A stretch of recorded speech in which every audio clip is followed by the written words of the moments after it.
Hello అండి, ఎలా ఉన్నారు? బాగున్నారా?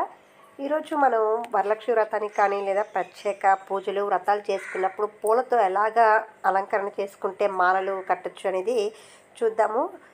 ఇంకా కస్తూరి పూలు కానీ మీ ఇష్టం అండి. సంపెంగ పూలు ఇలాగా కాడలు అయితే పొడవుగా ఉన్నవి తీసుకోండి, ఎందుకంటే అప్పుడే మనకు అనేది లుక్ అనేది తెలుస్తుంది. మాల చూసేదానికి కూడా చాలా అందంగా ఉంటుంది. ఇంకా చూస్తున్నారు కదా, నేనైతే ఇప్పుడు కస్తూరి పూలు తీసుకున్నాను, అదే గన్నేరు పూలు అండి. ఈ గన్నేరు పూలు ఇవి 2 కలర్లు ఉంటాయి కదా, ఒకటి థిక్ రోస్ ఉంటుంది, ఇందులో లైట్ రోస్ ఉంది. నాకైతే లైట్ రోస్ దొరికాయి.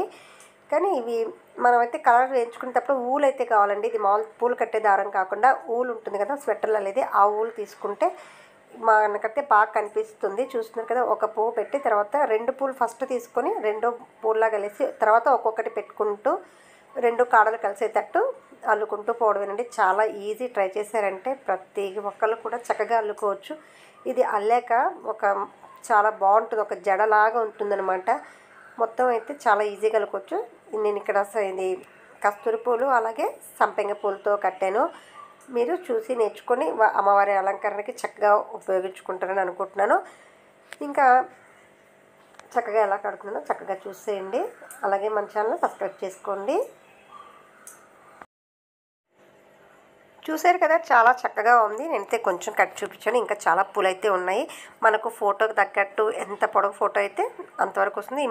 ఇక్కడ ఒకటే రకం కాకుండా ఈ సంపెంగ పూలు మళ్ళీ మధ్యలో ఈ కస్తూరి పూలు కూడా వేసేసి, ఇంకా మీ క్రియేటివిటీ అండి, అది ఎవరి క్రియేటివిటీ వాళ్ళకు ఉంటుంది కాబట్టి ఇంకా ఒకసారి అల్లిస్తే అందుకుపోయేటట్టు ఉండాలన్నమాట. ఏ విషయంలో కూడా ఇలాగా మనం ఇప్పుడు ఇలా చూపించినట్టు చక్క కట్టేసుకొని మీ క్రియేటివిటీని బట్టి దాంట్లో ఇది మరో ఆకులు కానీ లేదంటే కస్తూరి పూలు ఇలాగ వేరే మంచిగా కూడా మీరైతే మాల అనేది తయారు చేసుకోవచ్చు. కనకాంబరాలు ఇలాంటివి కూడా చక్కగా ఉపయోగించేసి మాల అయితే చాలా చాలా బాగుంటుంది. చూసేదానికి అందంగా అలాగే కళగా కూడా ఉంటుంది. కాబట్టి తప్పకుండా ప్రత్యేక పూజలు వ్రతాలు చేసినప్పుడు అలాగే ఈ పూలు ప్రత్యేకంగా దొరికినప్పుడు తప్పకుండా మాల చేసుకొని ఉపయోగించుకోండి. ఇంకా వీడియో మీకు నచ్చింది, ఉపయోగపడుతుంది కానీ మన వీడియోకి ఒక లైక్ ఇచ్చేసండి. నెక్స్ట్ వీడియోలో మళ్ళీ తప్పకుండా కలుద్దాం.